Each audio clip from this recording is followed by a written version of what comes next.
Today, let's talk about a figure from the Bible who is just this incredible mix of profound sorrow and at the same time unwavering strength. We're diving into the story of the prophet Jeremiah, who you might know as the weeping prophet. All right, so let's start right there, with the man himself and that famous title. To really get his message, we first have to understand the person behind it. I mean, that's a pretty intense nickname, isn't it? The weeping prophet. So, why that title? What was the real source of all that sorrow? And here's the thing that's so important to understand. His tears were not a sign of weakness. Not at all. They were a sign of immense compassion. He was a priest who loved his nation so much that he literally wept for them, watching them head down a path of destruction even as they refused to listen to him. But here's where it gets really interesting. While his nickname paints this picture of sadness, his actual Hebrew name, Yirmiyahu, means the Lord exalts or the Lord establishes. This tells us his real purpose wasn't just to cry over what was lost, but to be part of God's divine plan, a mission he was apparently chosen for before he was even born. Now, to really get a handle on what Jeremiah was saying, you have to picture the world he was living in. This was not a peaceful time. He was a prophet trying to be heard during a period of absolute chaos and political collapse. And he was in it for the long haul. His ministry lasted for about 40 years. Think about that. 4 decades of trying to warn a nation that was on the very brink of disaster. He served through the reigns of the last 5 kings of Judah as their entire world just crumbled around them. This timeline just perfectly illustrates the storm he was living through. So his call starts during a pretty hopeful time under King Josiah, but then everything changes. Babylon rises as the new superpower, and you can just see the dominoes fall. The first deportation, then the second, all leading up to the absolute total destruction of Jerusalem and its temple in 586 BC. This wasn't some far-off threat he was warning about. It was happening right then and there. So, what do you even say to a nation that's facing that level of catastrophe?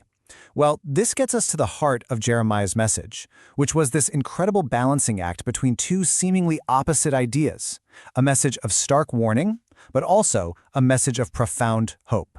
See, he wasn't just a prophet of doom and gloom, not by a long shot. On one side, the warning was severe. You can't sugarcoat it. Disaster was coming as a punishment, and the Babylonian captivity was going to happen. But on the other side, he talked about this amazing hope, about God's deep mercy, a promise that they would be restored, and this incredible idea of a new covenant.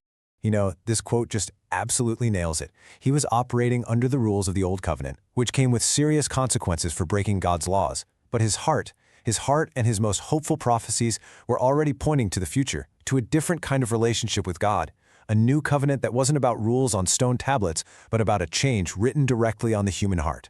To make his message really stick, to make it unforgettable, Jeremiah used this simple but incredibly powerful metaphor, the story of the potter and the clay. It's an image that still speaks volumes to us today.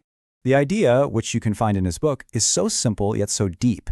God is the potter, the master artist, and we're the clay in his hands. And this simple picture gives us 2 really crucial lessons. First, we have to recognize our own fragility. Just like clay, we're formed from dust. We're easily broken, physically, morally, spiritually, you name it. And second, because of that, we have to trust the potter. His goal isn't to crush us, but to mold and remake us into something beautiful and useful.